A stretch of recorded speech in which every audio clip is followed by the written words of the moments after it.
As a diabetes doctor, I was quite surprised to learn that Michelle Trachtenberg's cause of death was complications from diabetes mellitus. Here are my thoughts and speculations. So let's first lay out what we know. Michelle was 39 years old and found alone and unresponsive in her New York apartment on a February morning.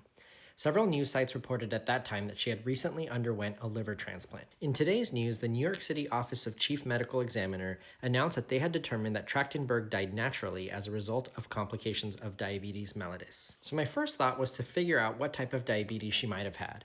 Now, diabetes mellitus is actually a general name that can apply to any form of diabetes. So quick teaching point, the two most common types of diabetes are type 1 and type 2. Type 1 diabetes is an autoimmune condition where your body's immune system attacks and destroys your ability to make insulin. And type 2 diabetes is a metabolic condition where your body becomes resistant to insulin.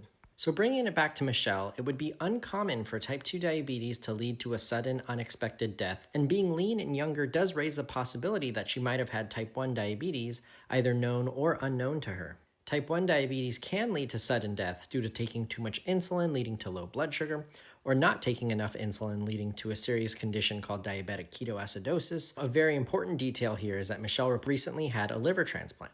There are many conditions which can eventually require a liver transplant, one of which is autoimmune hepatitis, which is also associated with type 1 diabetes since they're both autoimmune disorders. Also, transplant recipients have to take immunosuppressive drugs to keep their immune system from rejecting the donated organ.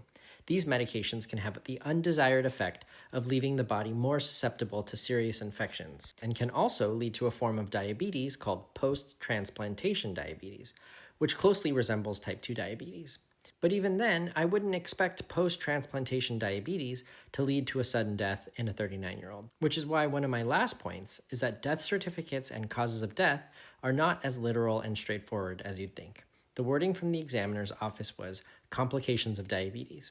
While this might lead you to assume that she passed from high blood sugar or low blood sugar, this actually just means that diabetes was a step in the path of whatever ultimately led to her death. For example, someone that died from a heart attack or an infection like pneumonia or even kidney failure can be listed as having died from complications of diabetes. So to summarize, I think one possible scenario is that she had type 1 diabetes, which she might not have even been aware of. Alternatively, she could have had something like type 2 diabetes, possibly triggered by immunosuppressive medications from a recent liver transplant, which then makes her more vulnerable to things like severe infections or heart attacks or strokes. Regardless, let this be an important lesson to not take diabetes lightly. It's the seventh leading cause of death in the United States, and it's known as a silent killer because people often don't realize they have it. So make sure you get your health checked regularly, and if you already have diabetes, that you are working with your healthcare team to manage it.